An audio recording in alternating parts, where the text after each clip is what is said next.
make cybersecurity easier.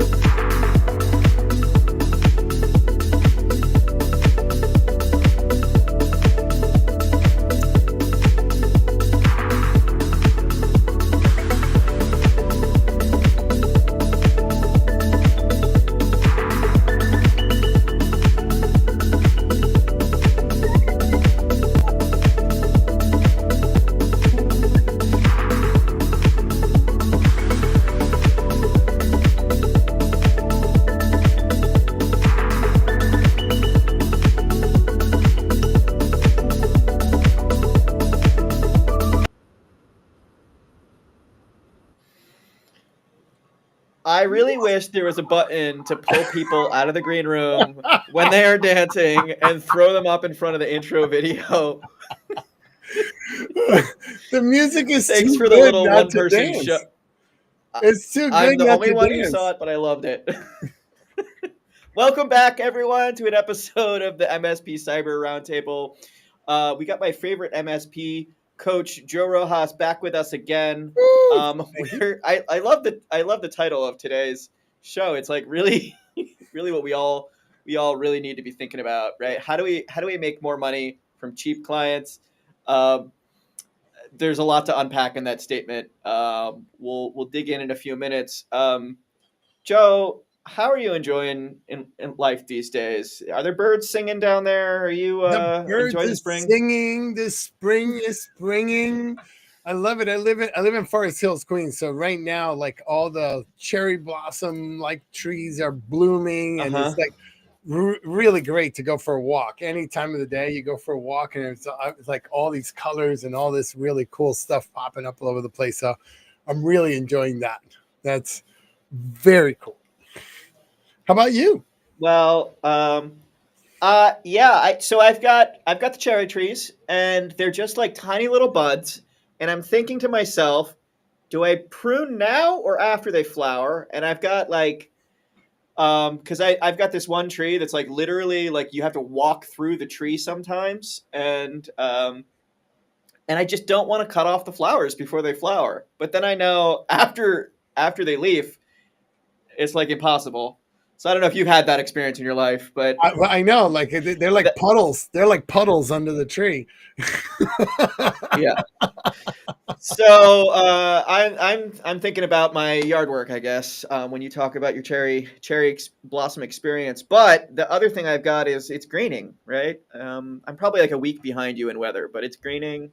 Super happy, and we got fresh new MSPs growing out of the ground too. So I love it when fresh new MSPs come out of the ground. Isn't it wonderful? They're so pretty.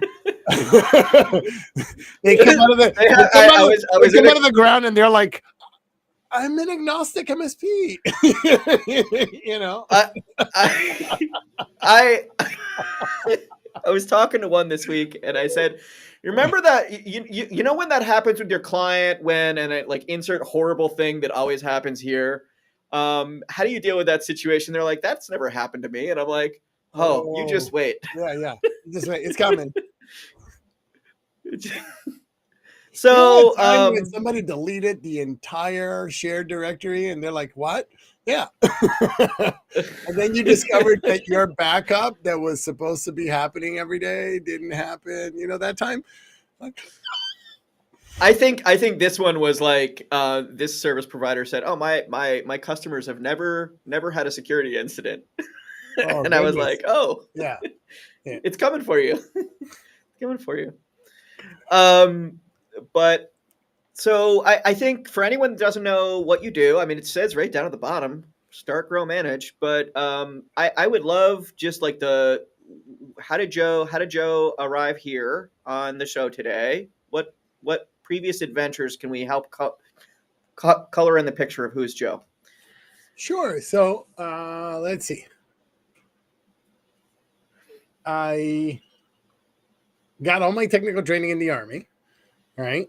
And then I came out, worked for. I see the photo. It's there. Yeah, it's right there. Right. So I came out, worked for the DoD for a while. Got poached by a biomedical engineering company. Did that for a while. Then I went to work for what was then like a national MSP slash computer rental company in 19, gosh, 89? No, no, I'm sorry, 1999. 1999, right? And then You're 10 years off. All right, keep 10 going. years off. So 1999. 1989 I was when I went in the army. 1999 is when I started doing that. And then I started working for them actually in 1998. And about a year later, I decided that I would start my own company. And in 99, I started my own MSP.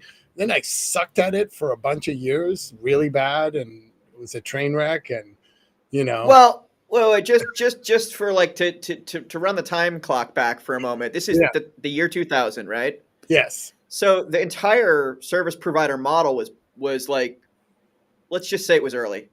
It was Let's just early say it was on, early. and it was, like I was a one man band, and I had clients. I have clients like in Jersey and in Ronkonkoma.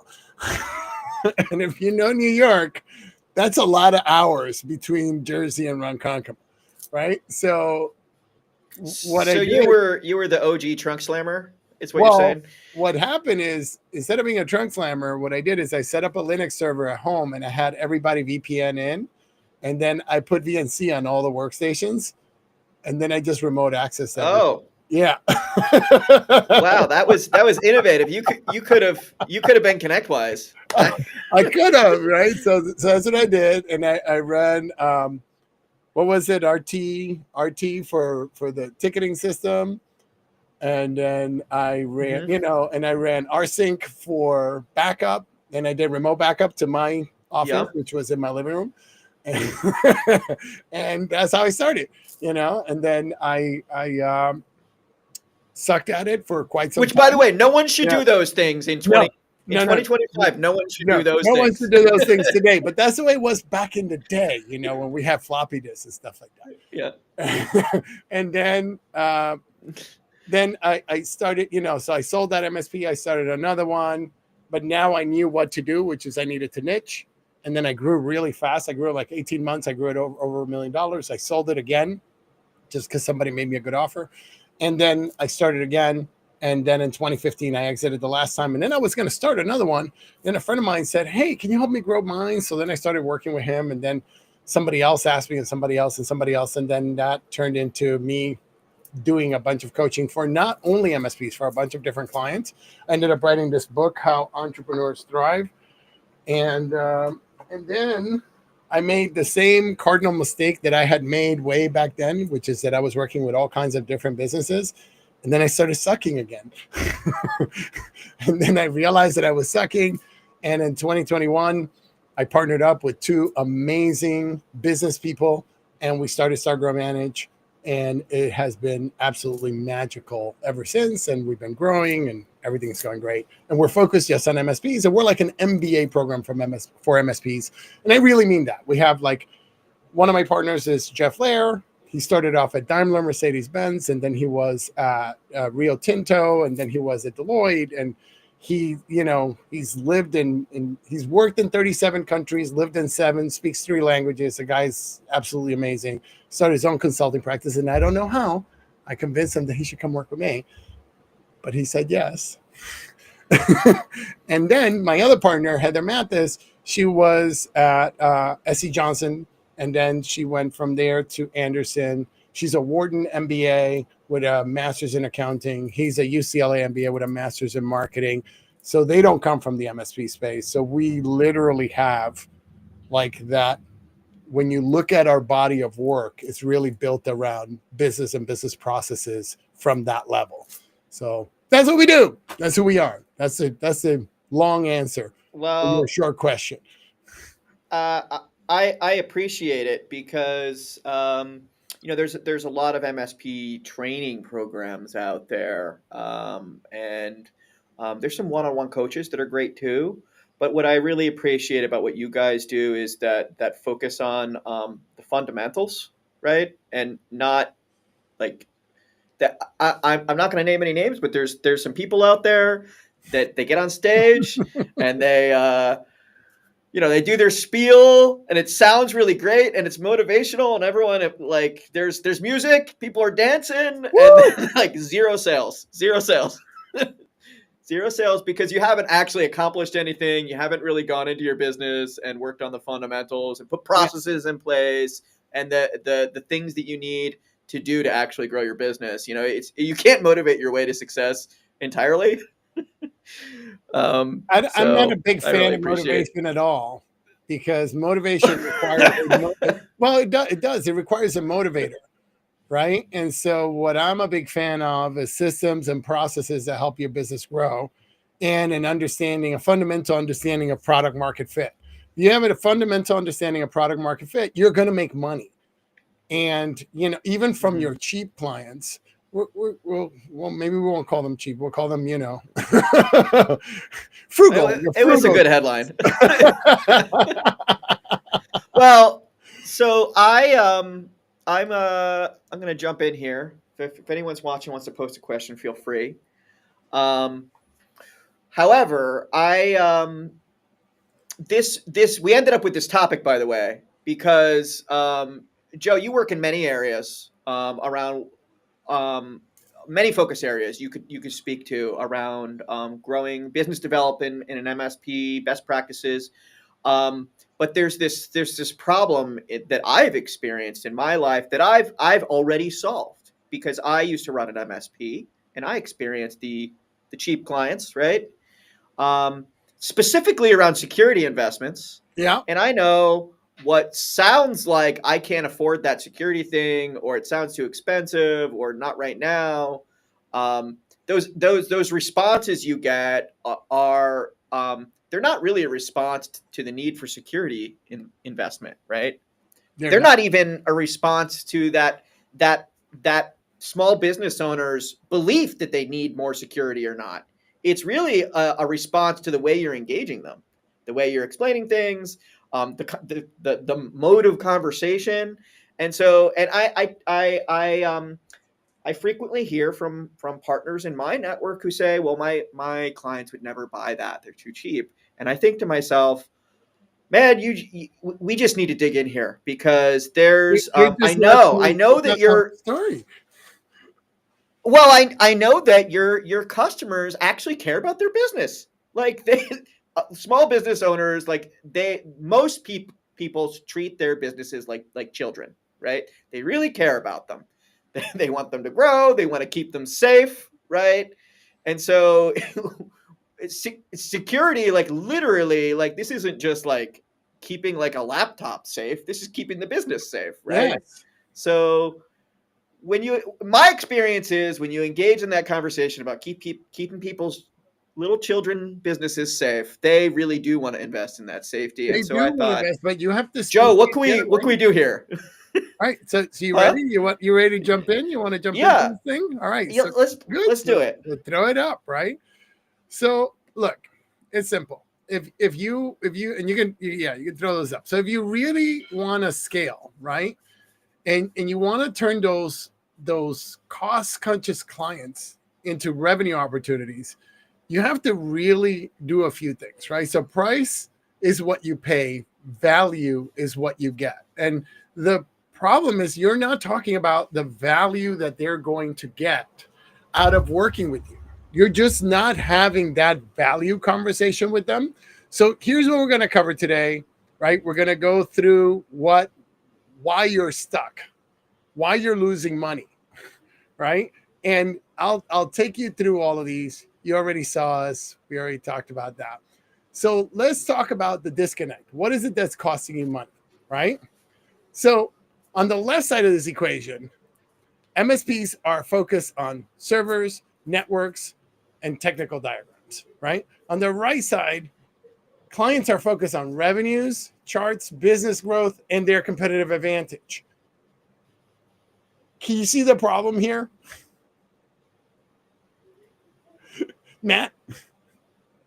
We're having two different conversations, right? We're having two different conversations. It's left side and right side, but I'm reading down. Yeah, I know you're reading down. right? So No, somebody like look. This is the thing. yeah.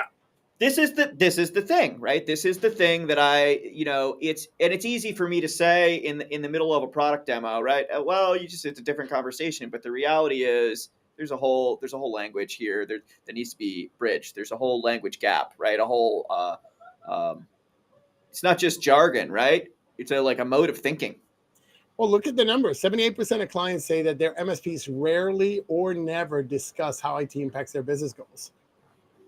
And clients, they don't care about tech. All they care about is strategy. That's what they care about. All right. So today, what we're going to cover is your strategic business reviews. Are you having them or not? You got to speak your client's language, right? And you have to do I have the right deck? I think I have the right deck. And then and then are you listening for opportunities? And I can't tell you how many times I'll talk to an MSP and they'll tell me the story of something with their client. Like, I have an MSP that does manufacturing, and I said, "Are you doing their access control?" And he goes, "No." And I said, "Well, are you doing their CCTV?" And he goes, "No." And I go, "Well, are you doing their line process improvement?" And he says, "No." And I said, "Well, do you know what their line of business operation is?" And guess what he said? No. So He has no idea. They're in manufacturing. no clue, right? They manufacture stuff. So how are you? What is it that you're doing to make money with these folks, right? And the problem is that you're not doing strategic business reviews.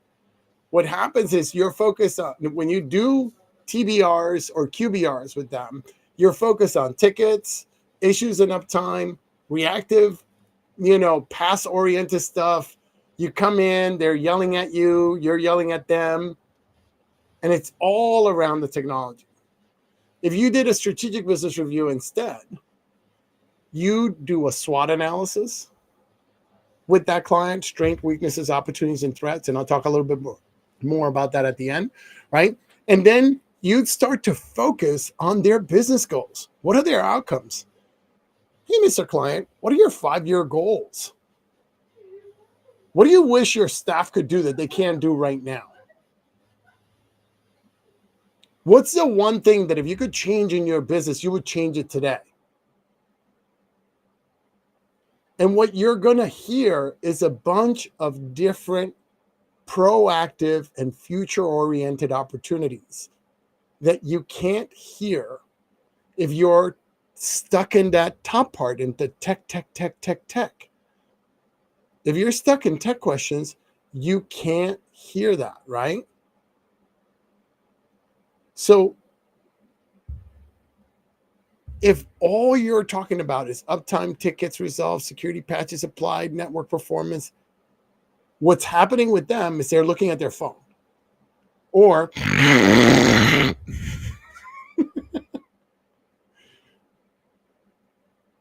but if you talk about revenue growth, Yeah. cost reduction, competitive advantage, risk mitigation, right? See, clients, they don't care about cybersecurity, but you know what they care about? They care about their reputation. So you talk about their reputation and you say, hey, did you see what happened to the manufacturer down the block that's just like you? They got compromised and they lost half their clients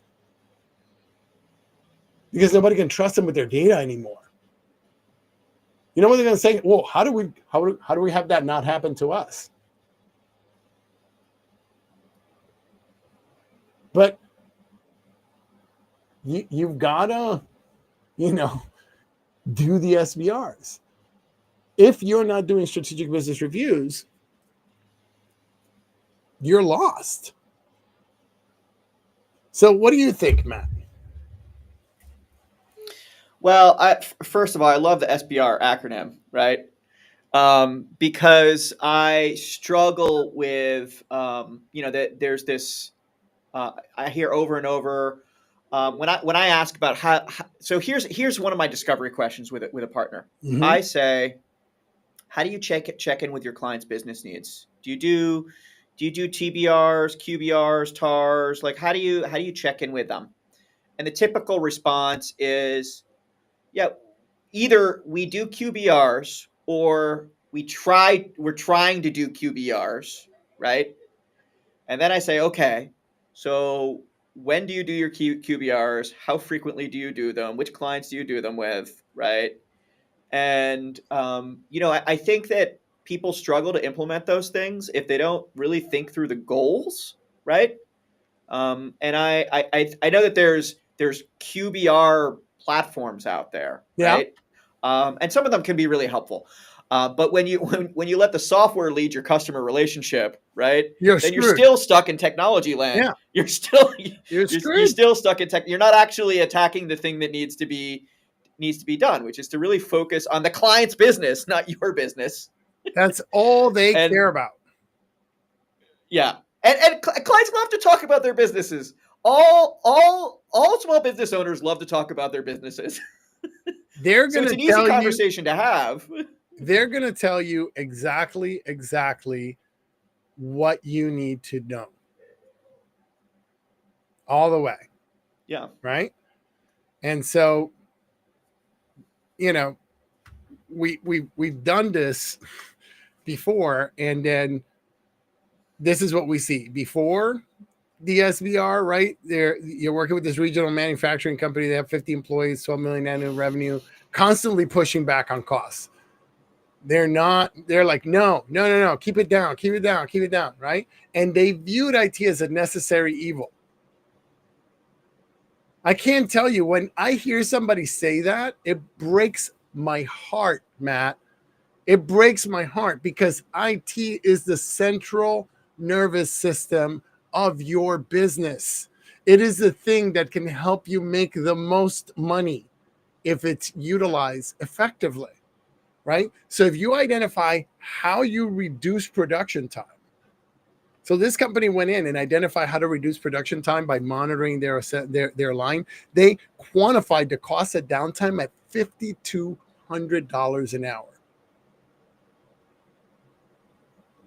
So the client was like, Yeah, "Oh and my God, I had no idea that that's what it cost me to be down." Go ahead. well, I just know I've worked with manufacturing companies, and it's really there's a very special thing that happens in manufacturing companies, which is when you have downtime, you never get that money back. In Never. other types of businesses, there's downtime, and it's like, oh, we recovered. We just had people redo the thing. It was okay. So and so just went home early. We caught up by the end of the week. In manufacturing, these are slim margin businesses Yeah, usually, and when the line stops, and or you can't find products, and or you can't ship products, right? you're done. You lose money. You still have to eat the overhead of your business, right? And you might be actually weeks and weeks making up for like that day of downtime, and you really never are going to make that back, right? Ever. It's impossible, because Yeah. it's the nature of the business, right? So this increased the contract value by 30% for this client. And now that MSP is viewed as a strategic partner. So even if they're cutting other vendors, they're not cutting the MSP, because they're actually asking the MSP, how do we make this better? How do we make it more efficient? How do we produce better Yeah. results? Can we convert Yes. our machines to do something else? Right? So why clients don't understand your value is because you're using tech language. And if you're using tech language and all you're doing is just tech, you know, we implement, a new firewall solution. Your backup retention policy needs updating. If that's all the stuff you're talking about, they don't care. But if you say we'll reduce I'm your noticing security, here that yeah, go ahead. you're using numbers here, and Yeah, I just wanted to point that out. It's clearly intentional. It's clearly intentional. I've been through a little bit of training on this myself. People think differently when you give them a number. they do. Um, and it's not hard to figure out a number like that, right? Not It's at not all. it's not too challenging. It's not challenging at Yeah. all, right? You can use any RTO RPO calculator to figure a lot of this stuff out. You can use a employee calculator to figure out what it costs them per hour. You can then you add 3 times, like that $5,200 value is really more like $15,000 a minute or an hour, because you have to think about the opportunity cost as well, the money that you'll never get back that you were talking about. That also is that opportunity cost. So you can have these numbers make your case, right? And you will cut infrastructure costs, because when you bring efficiency, you cut infrastructure costs. It's just the way it goes, right? Sometimes they're using 5 different things where they could have one software that does all things. They're paying for 5 different services and to do one piece of something that one service could do, but they don't know any better. So it's really, you gotta convert those technical features into business outcomes. If you can translate the technical feature into a business outcome, it's just, where you're left is talking tech vomiting all over your client, versus your strategic partner that's helping them grow, that when they leave, they're like, oh my God, why doesn't he come every month? Oh my God, I can't believe she said that. That's what you want. What you want is that when you leave, they are inspired, and the numbers are going to leave them inspired, and speaking to them in their language, and with the stats attached to that and how they're going to benefit. That's going to leave them, right? Language matters because it connects the executive to the budget. They get it. Like, this is why I need to spend more, because it's producing this result over here. I have an MSP right now that's charging $1,500 a seat to financial clients. You can't command price like that if you don't have a full understanding of FINRA, how the Bloomberg terminals work, how their VMS works, because this is the ERP that hedge funds use to manage. How, like, if you don't understand their infrastructure and the problems that they have and how to solve those problems, and that each user has 10 devices because they have 2 iPads, and they have the personal phone, they have the private phone, and they have this phone, and they have that phone, and they have the customer, and if you don't understand that you have to do all that, right, and understand what the risk is for that client and what protecting themselves against that risk is worth to them, that you can't command price. You're left in the position of being a technical janitor, rather than being a leader, a technical leader in their organization, guiding them to produce the results and outcomes that they want to produce as an organization. So how do you do that, right? You have to active listen. That means that you're not waiting for your turn to speak. You gotta focus on their language. It says technical details, but you got to focus on their language. You got to focus on their technical language for their industry. If you're talking to doctors, then you always refer to patients, right? If you're talking to lawyers, then you always refer to clients, not customers. If you're talking to a restaurant owner, then you always refer to customers, right? It's all how that person, you want to make sure that you can address all the missing underlying business needs that they can't see. So the way you address the underlying business needs is that you get in the world of your customer. You get in the world of your customer, and you're really in there looking from their view of the world for how they produce results. And then you are applying your technical brain to solve the problems that they're having. So the reason why you think you have cheap clients is because the thing that you're talking about is not the thing that they're interested in. I have, in my career as an MSP, I remember like when I worked with architects, my closest competitor was $65 a seat back in 2007, and I was $175 a seat. And I was taking their customers all the time. And I was charging $110 more per seat. And all they complained about is how cheap the architects were. So why were they willing to pay me $175, Matt?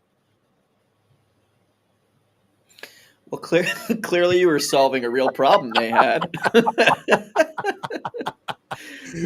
Well, what do you think? What do you think? Why do you think they wanted to pay me $175? Because I would walk in and I would say, hey, listen, these are the main AutoCAD issues that you guys have. You guys are probably having issues charging for your prints. Are you using paper cut? And they go, what's that? I go, well, that's going to track all the prints so that we don't miss any, so that as your people are printing, everything gets tracked, whether it goes to a plotter, whether it goes to a printer, and we know what to charge for those prints, because I know we have to charge for all the prints across the job. What are you using for project management? Oh, I bet you're losing a bunch of time moving the files from the server to the workstation so that you can work on it on Revit or in AutoCAD. And they'd go, yeah, what if we could work on the files live on the server? What if we put in a fiber network only for the workstations that have AutoCAD? Because I know it's not all of them because of licensing. So why don't we just move those closer to the server room side? We'll run some fiber. And that way we can work live on the files, and we'll save hundreds of hours in aggregate of architect time waiting for files to move back and forth. And we'll save hundreds of hours in aggregate of architect time fixing files that got worked on by two different people, and now you have to try and merge it together. Because when somebody's working on the file, So I used to yeah. And no one told me I should be doing like strategic business reviews or QBRs. But when I was running a service practice, I insisted on going in person to the client. I insisted on leaving the client's office and walking the floor of whatever business they had. Absolutely. And I insisted on understanding the job of every single person who lived there or worked there, right? Their job. And it was always interesting. I mean, sometimes people get a little afraid when the IT guy comes sniffing around, the consultant comes sniffing around. But then you know what happens? You talk to them about their jobs, and people love talking about their jobs, just like business owners love talking about their businesses. And then you hear the owner saying, "Wait, you're printing that out and carrying it across the room, and you're scanning it in over there?" Yeah. And I'm discovering this at the first time that the business owner is discovering this. And I think that, I think business owners, they care about process. They care about all of these things, but they don't have the experience. They don't necessarily know what to look for. They don't know they don't know the difference between something that's painful because it's always going to be painful and something that's painful but doesn't have to be painful, right? And as an MSP, really, you have a different set of eyes, and that's your job, right? Is to enter that business space and provide that value. That is what you just said is magical. You have a different set of eyes. The problem is your voice, right? You have to speak in their language. You have a different set of eyes, so you see the problems differently. You need to be able to say it in a way that they can understand it so that they can derive the value. Because it's that set of eyes. All of you out there, I'm talking to all of you out there. All of you out there, you're so freaking smart. You're so freaking smart. You don't get it. You don't understand how smart you are. We all have this imposter syndrome. We all walk around with this like, oh no, you don't, maybe they'll figure out that I don't know what I'm doing. Yeah, maybe you don't know how to run your business. That's one thing. But in technology, you're freaking brilliant. Now you have to translate that to the business problems that they're having. Because if you apply your as smart as I'm looking at you. You apply that smart, you apply it, you're going to solve problems for that client. And they'll pay you 10 times what they're paying you right now to solve. And I see this all the time. We did an assessment for a company about their technology. And then we went to their MSP who was charging them $15K a month. And we said to the MSP, hey, you need to provide some VCIO, VCTO services. And they said, oh, yeah, well, we do that. We have their QBRs with them and we tell them how many computers and they have to. And I'm like, no. They have a line of business application that they need to revamp and they're probably going to have to do some custom build outs of it. And they really need to think about how that's going to integrate. They're looking to do a NetSuite migration. And he's like, oh, no. Yeah, we don't do any of that. And I'm like, well, can you find a partner? It's like, no, we don't do any of that. So we went out, helped them find a partner. The partner came in on a 2-year project at $25,000 a month to help them solve that problem. Now, the MSP is dealing with all the users and all the pain and all the stuff and everything, and then for $15K a month. And this other guy comes in at $25,000 a month just to solve the business problem. They're not cheap. They're not cheap. You're just not solving their problems. What's the matter, Matt? You look so serious. You're scaring me. It's one of those. I'm just, I'm spiraling into all. This is a real problem that a lot of service providers encounter on a daily basis, and then I hear about people's weeks, and we talk about them, and we have our little sessions, and they talk to me about that proposal they stuck in front of the client, and I said, wait, what do you mean you sent the prices to the client? Did you explain what the you put the prices on the website? What? See, I don't care. I actually don't care if they put the prices on the website if the website explains the problem that they solve. Well, it's order of information delivery that's important, right? Absolutely. So as long as the client understands what you do, why you're doing it, how that's going to help them, and they understand that before they dismiss your price, then they might not dismiss it, right? But you stick the price in front of them first, right? And then they just stop listening. So, right? Anyway. So I'm not even going to go into those, There it is. Yeah. There it is, right? So we're sure to keep up with customer emails during tax season. That's the opportunity that's identified. Then you do the workflow automation for them. All of a sudden, you're a genius. And they're paying you a ton of money to do it, right? So I'm not, and that's a result of a project like that, right? You do a $20,000 project, $450 a month increase in revenue. And then this is what we see the results are, right? And so if you are not doing strategic, if you think that you're just an IT guy, then they're going to treat you like an IT guy. If you think that you're a strategic business partner, then they're going to treat you like a strategic business partner. But if you think that you're a strategic business partner, then you have to speak like one. This is all language. It's not, you don't have to know any more than what you already know. The problem is that the language that you're using is not working. So you have to use their language, not yours. This is why we advocate for people to narrow down as much as possible to a single vertical. Like, I work with gastroenterologists, because then you're going to speak like the way gastroenterologists speak, right? And the narrower you are, the easier it is to communicate with your client, for them to understand you, and for you to walk into a practice that you've never been to before and tell the managing doctor exactly what their problems are, because you just saw it 40 other times this month. Let me guess, you're having this problem, this problem, this problem, this problem, this problem. They go, well, do you have a camera in my office? You go, no, I don't have to.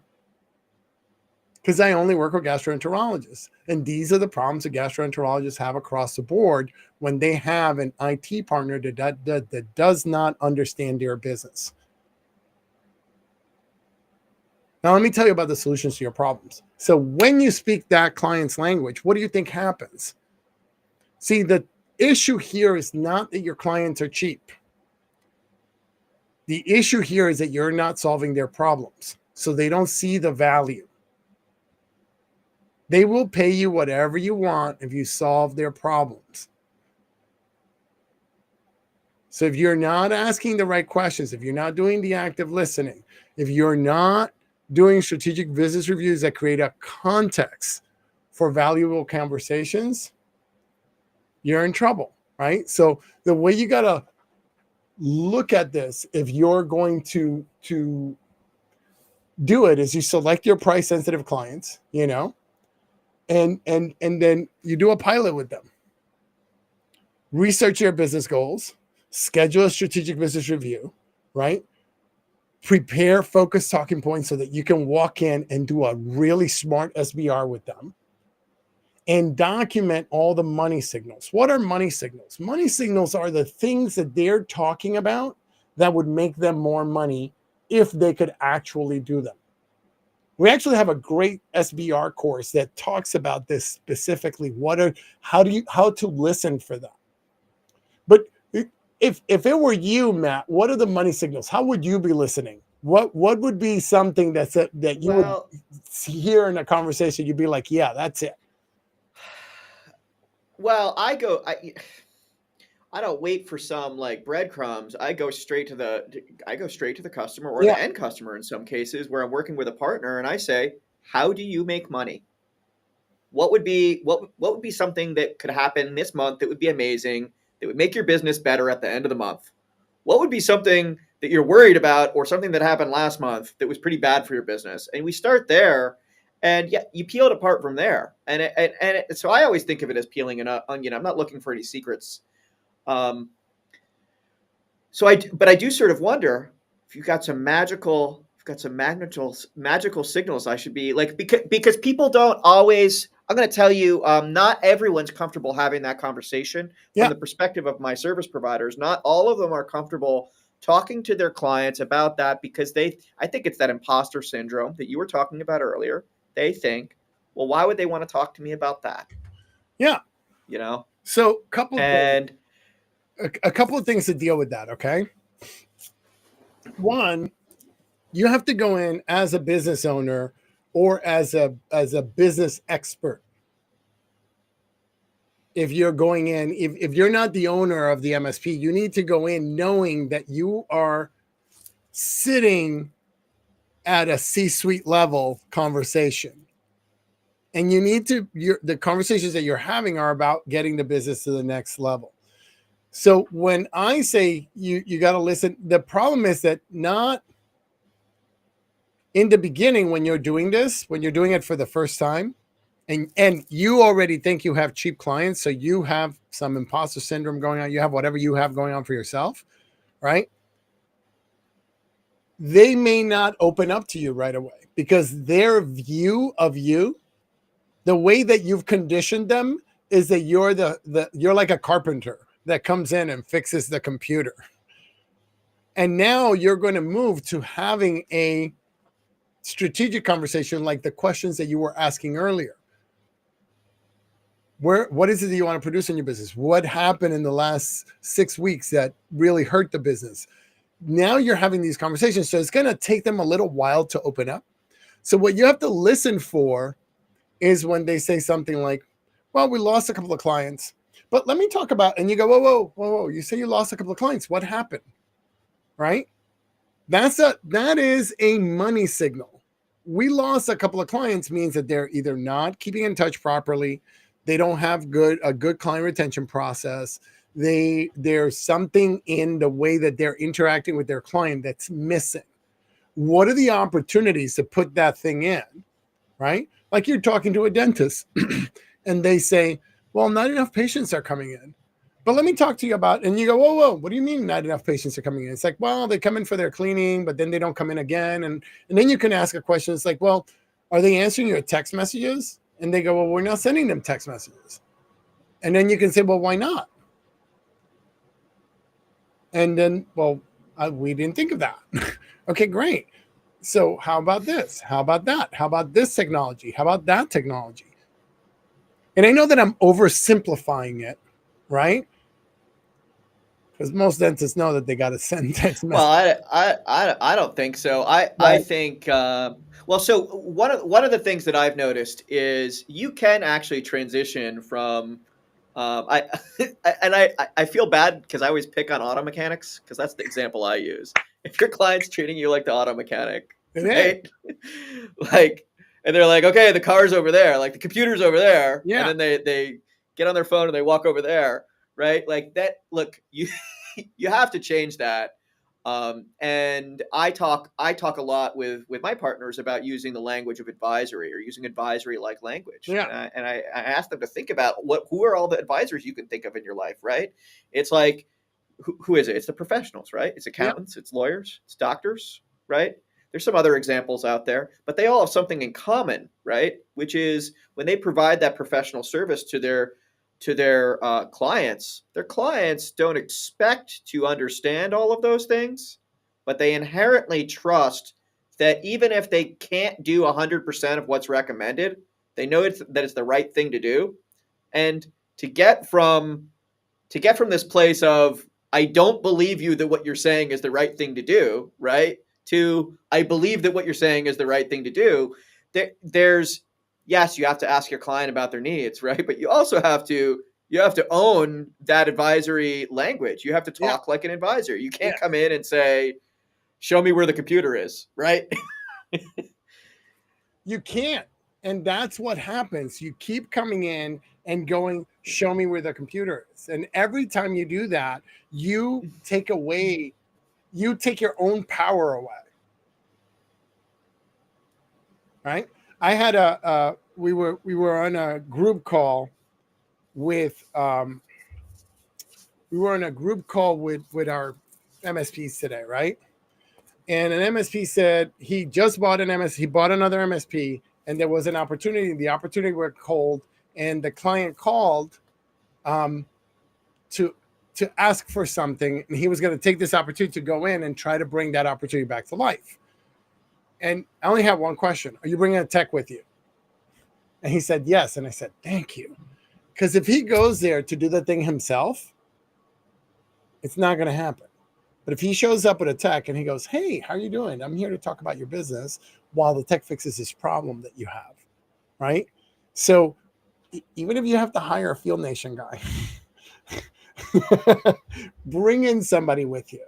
Let them do the technical stuff while you deal with the client so that you can have a real conversation. It'll be the best, like, $200 you ever spend. Even if after the conversation you have to go deal with the thing, you have to go help that tech. Even after, but Yeah. it's really the whole mindset of it. It's peer to peer, having a conversation about how to take the business to the next level. And if you follow this framework, where you set them up, and then you meet with them and you have a real conversation, and then in between weeks 5 and 6, you give them a proposal for whatever it is that you identified.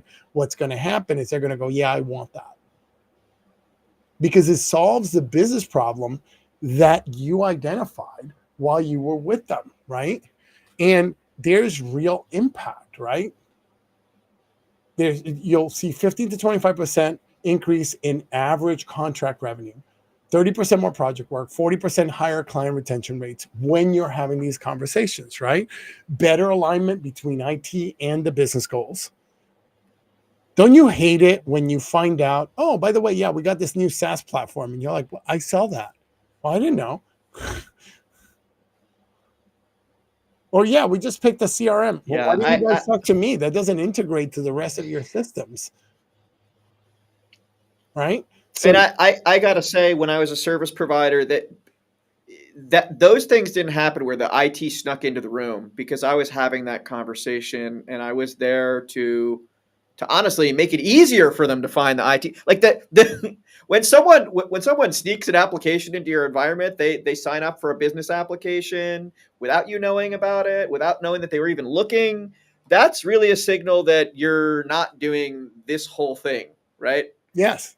So that's and it's not your client's fault. You don't want to like you don't want to say to them, hey, you should have talked to me first. We have this policy about you No. know it's No. really your failure. You need to It's self your assess. Why failure did that of, happen? of not doing frequent enough strategic business reviews. And I'll talk about cadence in a minute, right? But now that's really what you want to do. You want to use those strategic business reviews to speak to your client, speak your client's language, and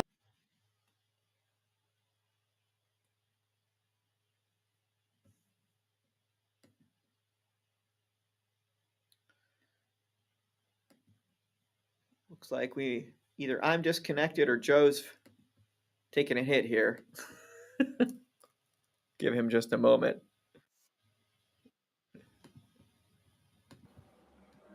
You need to talk to that IT guy. Are we back? Right? Yeah. Yeah. So clients don't care about technology, for technology's sake. They care about technology if it drives business forward, right? That's all they care about. And so that's the bottom line. They don't care how much you know about until they know how much you care, right? So I think, yeah. So there was some other stuff that was gonna put there, but I think we're all set. We have, so I told you at the end I was going to talk to you about SWOT. So we have a SWOT workshop coming up. So people can go check it out if they want to know how to do these strategic business reviews more effectively and how to talk business.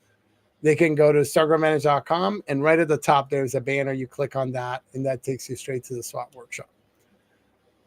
So how was this, man? That sounds like fun.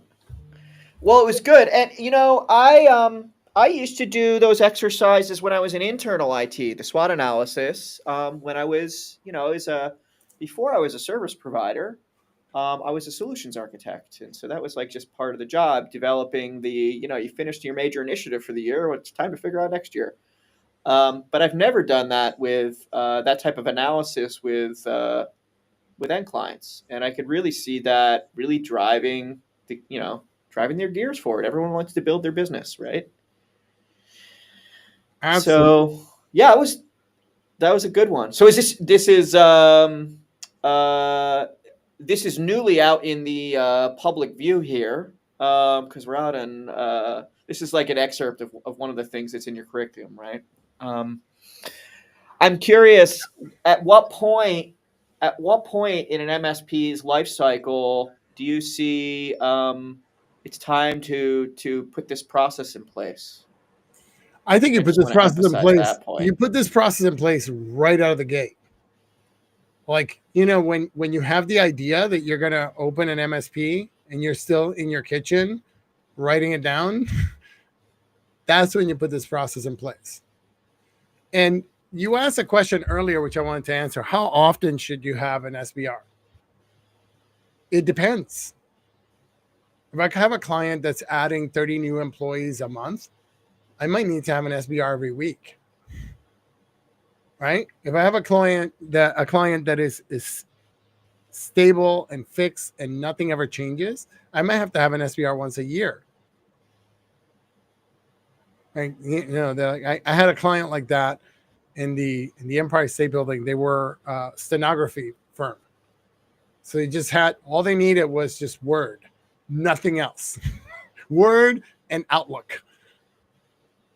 And that's it. And nothing ever changed. Ever. Because they were just typing and sending emails.